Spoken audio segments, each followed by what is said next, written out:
కానీ నిజంగా అన్న ఈ స్టేజ్కి వచ్చావు, ఎన్ని వ్యయ ప్రయాసాలు కోర్చి ఇక్కడ దాకా వచ్చి ఉంటావు, ఎన్ని బాధలు పడి ఉంటావు, ఎన్ని డక్కాముక్కలు తిని ఉంటావు. ఎట్లా నా లైఫ్ అంటే ఎట్లా సాగుతుంది ఇప్పుడు? ప్రస్తుతానికి నడుస్తుంది. రేవంత్ రెడ్డి వచ్చిన తర్వాత యూట్యూబ్లు కూడా నడవడం లేదు.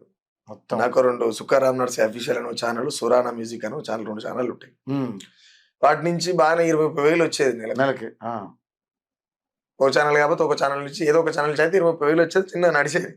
రేవంత్ రెడ్డి ఇప్పుడు 10 నెలల కాంచెల్లి అష్ట కష్టాల మీద నడుస్తుంది సంసారం. అంటే అదే చెప్తున్నాను కదా, ఆర్థిక ఇబ్బంది కానీ మానసిక ఇబ్బంది లేదు. ఏం కాదు, ఏమైతుందిలే, సావనైతే సావం కదా అనేటువంటి ఒక కాన్ఫిడెంట్ అది బలంగా ఉంటుంది నాకు కానీ మా పూజమ్మకు కానీ. చాలా బలంగా ఉంటుంది.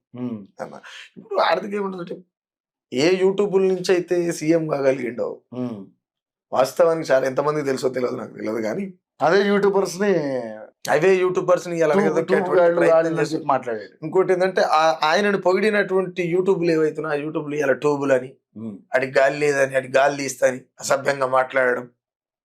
ఏం లేదు, ఒడ్డెక్కిందాక పోవడం వల్ల, ఒడ్డెక్కిన తర్వాత పోవడం వల్ల అనేది అంటారు కదా, ఆ టైప్ ఆఫ్ రేవంత్ రెడ్డి. ఇక మనదేమిటని నడుస్తుంది బండి ఇట్లా. సోషల్ మీడియా నమ్ముకుని ఆయన గద్దెనెక్కాడు. అదే సోషల్ మీడియాని చాలా కించపరిచే విధంగా అదే సోషల్ మీడియా ఆయన ఓటమి కూడా పనిచేస్తున్న సంగతి ఆయన తెలియదేమో. అంటే నువ్వు ఏమనుకో, ముళ్ళుతో తీయాలంటారు కదా, అది ఖచ్చితంగా వర్క్ చేస్తుంది కదా అన్న. డెఫినెట్లీ. ఎందుకు చేయదు? కేసీఆర్ హయాంలో ఏం జరిగింది, జర్నలిస్టుల మీద కేసులు పెట్టారు. కానీ ఈయన కేసులు పెట్టారు, డైరెక్ట్ దాడులు చేస్తాడు, అటాకులు చేపిస్తాడు, రకరకాలుగా చేస్తాడు. ఎందుకంటే మనం మొన్న జరిగిన చిలక ప్రవీణ్ కావచ్చు, ఎవరు జర్నలిస్ట్ శంకర్ కావచ్చు, ఆయన పేరు ఇంకో ఆయన పేరు వైఆర్టీవీ రంజిత్ కావచ్చు, ఇట్లా మీలాంటి యూట్యూబ్ జర్నలిస్టుల మీద చాలా వరకు దాడులు చేస్తున్నారు. అది ప్రజాస్వామ్యం కాదు అసలు. ప్రజాస్వామ్యానికి ఇప్పుడు జర్నలిస్ట్ అనేటోడు సమాజానికి అక్కర వచ్చేటువంటి వాడు, ప్రశ్నిస్తే సమస్యను చేరువేసేవాడు. అలాంటి మీద మీరు ఎట్లా నెక్స్ట్ మీ యూట్యూబ్ జర్నలిజం అంటే ఓవరాల్ గా జర్నలిజం మీద ఒక పాట చేస్తున్నాం.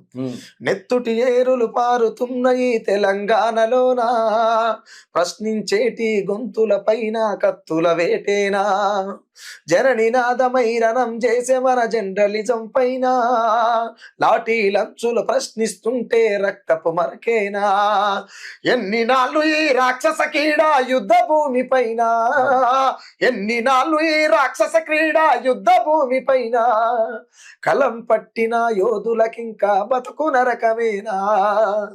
ఉన్న ముచ్చట అని ఒక యూట్యూబ్ ఛానల్ వస్తుంది, సపరేట్ గా జర్నలిజం కోసం చేస్తుంది పాట. ఇద్దాస్ గారి మనవడు రాసింది పాట. అవునా? ఓకే.